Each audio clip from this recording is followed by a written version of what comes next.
Good morning students. आज मैं आपको पढ़ाने वाला हूँ मोड ऑफ ट्रांसफ़र।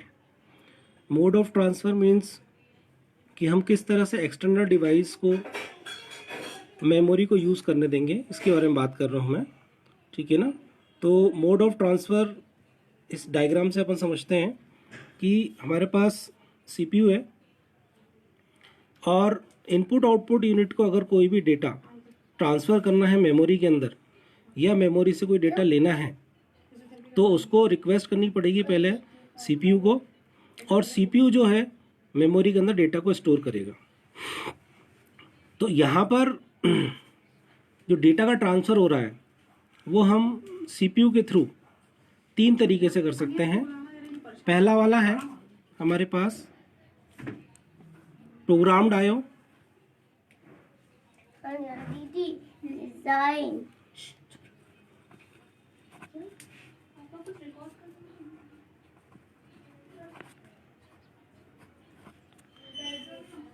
दूसरा है इंटरप्ट इनिशिएटेड।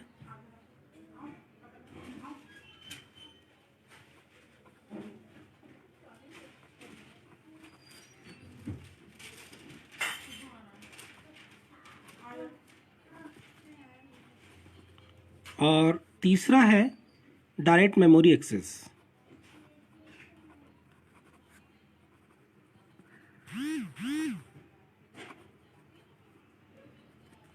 जिसको अपन बोलते हैं DMA। ठीक है। तो ये अपन 3 तरह से मोड ऑफ ट्रांसफ़र आप आज समझेंगे। सबसे पहले देखिए अपन प्रोग्राम्ड आईओ। प्रोग्राम्ड आईओ में क्या होता है कि जब भी किसी इनपुट आउटपुट डिवाइस को मेमोरी को एक्सेस करना है या यहाँ से यहाँ पर डेटा ट्रांसफ़र करना है, फॉर एग्जांपल के लिए जैसे मान लीजिए कोई एक्सटर्नल पेरिफेरल डिवाइस है, हमारे पास पेन ड्राइव है। अब पेन ड्राइव से कोई डेटा अगर हमको यहाँ पर शिफ्ट करना है या कीबोर्ड से हमको यहाँ पर कोई डेटा शिफ्ट करना है तो उसके लिए सबसे पहले रिक्वेस्ट किसको करनी पड़ेगी? हमको सीपीयू को। अब सीपीयू अगर फ्री होगा उस टाइम तो इसको बोलेगा ठीक है आप डेटा ट्रांसफ़र कर सकते हो यहाँ पर, और जब फ्री नहीं होगा तो ये उसको वेट करने के लिए जब तक बोलेगा। तो सबसे पहले अपन देखते हैं प्रोग्राम आईओ में क्या होगा। प्रोग्राम आईओ में जो भी कोई डेटा मेमोरी के अंदर सेव हो रहा है या मेमोरी से एक्सेस कर रहे हो आप, तो ये सब प्रोग्रामिंग के थ्रू होगा। अब जैसे ही किसी डेटा को इनपुट आउटपुट डिवाइस को डेटा मेमोरी को भेजना है तो यहाँ पर ये सब कंट्रोलिंग होगी प्रोग्राम के थ्रू। मतलब फर्स्ट वाले में क्या होगा, प्रोग्राम के थ्रू मॉनिटरिंग होगी। कोई भी इनिशिएशन होता है अगर डेटा ट्रांसफ़र के लिए तो सीपीयू इसको देखेगा और इसको डेटा ट्रांसफ़र करने के लिए इसको इंस्ट्रक्शंस देगा। जैसे ये डेटा जाएगा फिर दूसरी इंस्ट्रक्शन के लिए सीपीयू वेट करेगा कि अब कौन सा डेटा भेजना है, उसके लिए वेट करेगा। फिर दूसरा डेटा यहाँ पर से मेमोरी के अंदर भेजेगा, फिर थर्ड, फिर फोर्थ। इस तरह से जब तक पूरा डेटा ट्रांसफ़र नहीं हो जाता तब तक सीपीयू इसको मॉनिटर करता रहता है और ये देखता रहता है कि कौन कौन सा डेटा ट्रांसफ़र करना है हमको मेमोरी के अंदर। अब प्रोग्राम आईओ में क्या प्रॉब्लम है कि सीपीयू को कई बार आइडियल बैठना पड़ता है कि जैसे उसने कोई डेटा इनिशिएट करा इसको भेजने के लिए, उसके बाद सीपीयू जो है कंटिन्यूस मॉनिटरिंग करता रहता है इनपुट आउटपुट डिवाइसेस की। अब कंटिन्यूस मॉनिटरिंग करेगा तो आइडियल बैठा रहेगा जब तक वो कोई और काम नहीं कर सकता है। फिर जैसे ही डेटा ये दूसरा भेजेगा तब ये डेटा को यहाँ पर ट्रांसफ़र करेगा। तो ये सारा की सारा काम आपका प्रोग्रामिंग के थ्रू हो रहा है, सबके अंदर इंस्ट्रक्शंस फॉलो हो रही हैं। तो जब सीपीयू आइडियल बैठेगा, इस आइडियल को दूर करने के लिए दूसरा आ गया इंटरप्ट इनिशिएटेड आईओ। मतलब इनपुट आउटपुट डिवाइसेस को अगर यहाँ पे डेटा भेजना है तो वो भेज सकता है, सीपीयू इसकी रिक्वेस्ट लेगा और यहाँ पे डेटा भेज देगा। अब इसकी कंटिन्यूस मॉनिटरिंग नहीं करेगा कि दूसरा डेटा आ रहा है तो मैं उसके लिए इंस्ट्रक्शन दूं, फिर तीसरा डेटा आ रहा है उसके लिए इंस्ट्रक्शन दूं। ये सीपीयू क्या करेगा, अपना काम करने लगेगा दूसरा कोई और, क्योंकि सीपीयू की स्पीड ज़्यादा फास्ट होती है as compare to input output devices. तो ये अपना दूसरा काम करने लगेगा। जैसे ही इसको नेक्स्ट स्ट्रीम भेजनी है तो वो इसको रिक्वेस्ट करेगा, मतलब इसको इंटरप्ट करेगा। सीपीयू अभी अपना मतलब आप मान के चलिए पहले इसने कोई डेटा भेजा, सीपीयू ने इसका डेटा यहाँ भेज दिया, फिर सीपीयू अपना दूसरा काम करने लगेगा क्योंकि जब तक दूसरा डेटा इसके पास आया नहीं है। फिर सीपीयू क्या काम करेगा, जब तक अपना दूसरा काम करता रहेगा जब तक कि ये रिक्वेस्ट दोबारा ना करे, मतलब एक इंटरप्ट जनरेट ना करे। इसी को हम बोल रहे हैं इंटरप्ट जनरेट करना। तो जब ये इंटरप्ट जनरेट करेगा सीपीयू को, तो सीपीयू क्या काम करेगा, जो काम अपने हाथ में कर रहा है वो प्रोग्राम, उसको वहीं पर ही छोड़ देगा, ब्लॉक कर देगा और फिर से इसको इंटरटेन करेगा और इसका जो नेक्स्ट डेटा उसको ट्रांसफ़र करेगा। जैसे ही वो डेटा ट्रांसफ़र हो जाएगा, फिर सीपीयू दोबारा जिसने जो काम छोड़ा था फिर उसके ऊपर आ जाएगा और अपना काम दूसरा वाला जो था वो उसको फिर से कंप्लीट करना चालू कर देगा। और फिर से आईओ डिवाइस जो है, अगर उसका नेक्स्ट डेटा होगा तो फिर वो इसको इंटरप्ट देगा कि मेरे को डेटा भेजना है। तो ये फिर से वही जो प्रोग्राम चल रहा है या कोई और दूसरा प्रोग्राम उसने ले लिया है तो वो उसको वही स्टॉप करके और फिर इसका डेटा जो है वो सेंड करेगा। तो इस तरह से क्या हो गया इंटरप्ट इनिशिएटिव में, कि अब जो सीपीयू है वो आपका दूसरा काम भी कर सकता है बिटवीन द ट्रांसफ़र। मतलब डेटा का ट्रांसफ़र हो रहा है, क्योंकि ट्रांसफ़र करने में ज़्यादा टाइम लगता है, इनपुट आउटपुट डिवाइस स्लो होती है एज़ कम्पेयर टू सीपीयू। तो उसके बीच में सीपीयू क्या काम करेगा कि अपना कोई दूसरा टास्क परफॉर्म कर लेगा।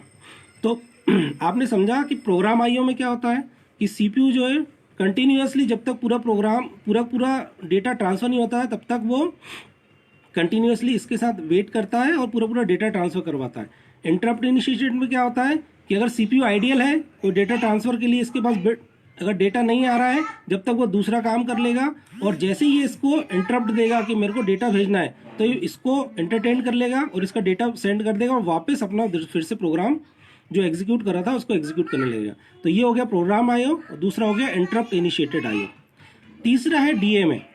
अब सीपीयू ये है कि कोई भी डेटा ट्रांसफ़र करना है तो उसको बार बार उसके अंदर इंटरफेयर कर रहा है। डीएमए एक नया कॉन्सेप्ट ऐसा आया है कि अगर कोई भी डेटा का ट्रांसफ़र होना है और वो बल्क में डाटा ट्रांसफ़र है तो सीपीयू क्या काम करेगा कि फर्स्ट टाइम में ही जो इनपुट आउटपुट डिवाइस से रिक्वेस्ट आई है वो मेमोरी का डायरेक्ट एक्सेस दे देगा उसको, डिवाइस को। ठीक है, मतलब जो बसेस हैं हमारे पास उन बसेस का ट्रांसफ़र दे देगा उसको, और जब तक पूरा डेटा ट्रांसफ़र नहीं हो जाता तब तक ये बसेस का कंट्रोल पूरा पेरिफेरल डिवाइसेस के पास रहता है। और जैसे ही पूरा डेटा ट्रांसफ़र हो गया फिर से कंट्रोलिंग किसको दे देगा, बसेस की कंट्रोलिंग सीपीयू को दे देगा।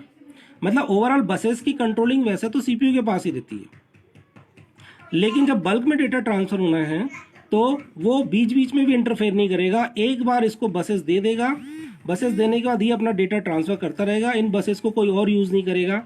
और जैसे ही पूरा डेटा ट्रांसफ़र हो जाएगा ये बसेस किसको ट्रांसफ़र हो जाएंगी, सीपीयू को, ताकि सीपीयू फिर बसेस से अपना दूसरा काम कर सकता है।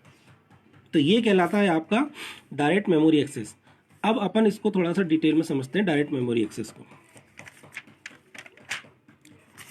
मैं आपको यहाँ पर एक डायग्राम से समझाता हूँ कि ये जो डायरेक्ट मेमोरी एक्सेस है इसको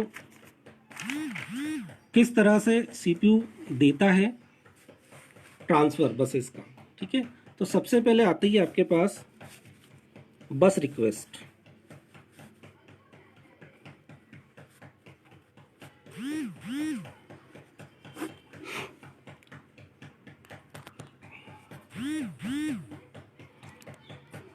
बस रिक्वेस्ट में क्या होगा कि मैं आपको एक डायग्राम से समझाता हूँ। इधर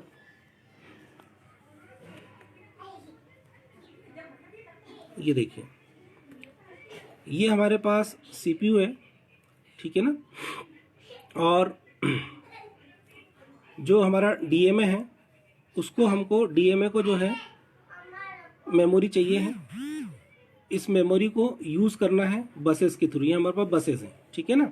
और यहाँ पर जो हमारा डीएमए है, जब डीएमए को जो भी कोई डेटा ट्रांसफ़र करना है तो वो क्या काम करेगा, सीपीयू को ये नहीं बोलेगा मेरे को डेटा ट्रांसफ़र करना है, वो बस की रिक्वेस्ट करेगा सीपीयू से कि मेरे को आप बसेस दे दीजिए। सीपीयू अगर कोई काम कर रहा है उस टाइम पर और बसेस का अगर यूज़ चल रहा है तो वो बसेस को डीएमए को नहीं देगा।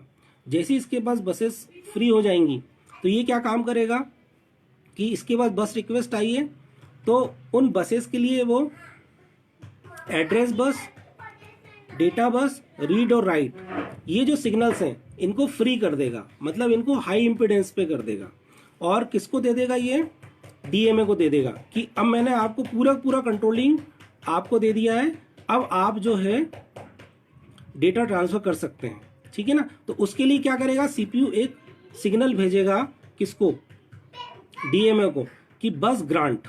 ये जैसे ही इनेबल्ड होगी तो जो आपका डिवाइस है डीएमए है वो एक्सटर्नल डिवाइस से आपका डेटा ट्रांसफर कर देगा मेमोरी के लिए, और जैसे ही मेमोरी के अंदर पूरा डेटा ट्रांसफर हो जाएगा वो इन बसेस को छोड़ देगा और एक सिग्नल दे देगा सीपीयू को कि मैंने बसेस का यूज़ कर लिया है, अब आप यूज़ कर सकते हो। तो इसके अंदर जो टर्म आ रही है, एक आ रही है बस रिक्वेस्ट।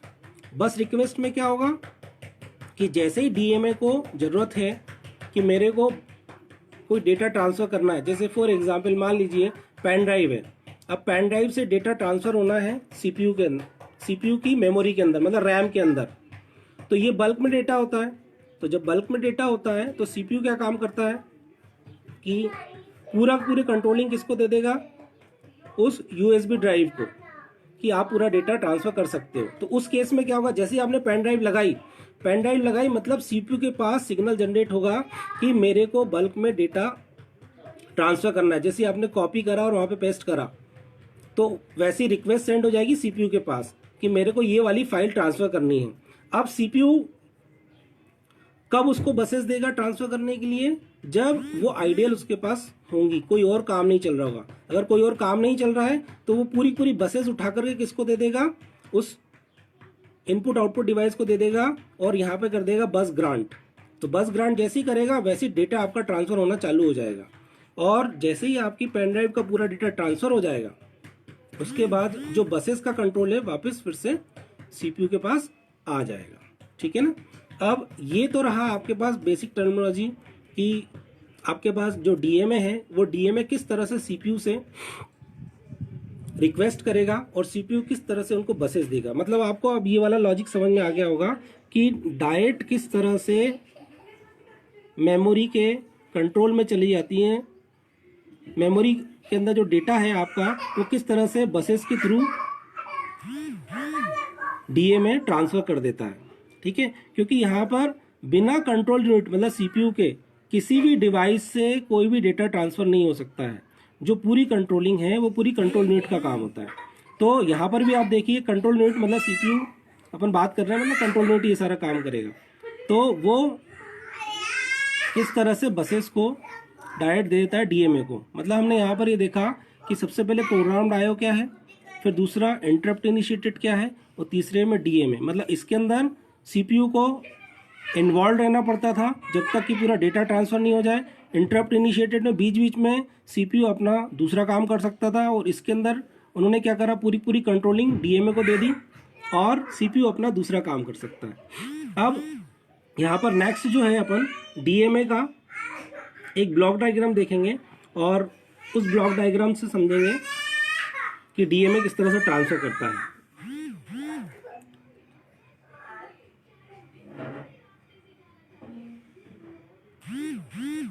ये आपका डीएमए का पूरा डायग्राम है, ठीक है ना।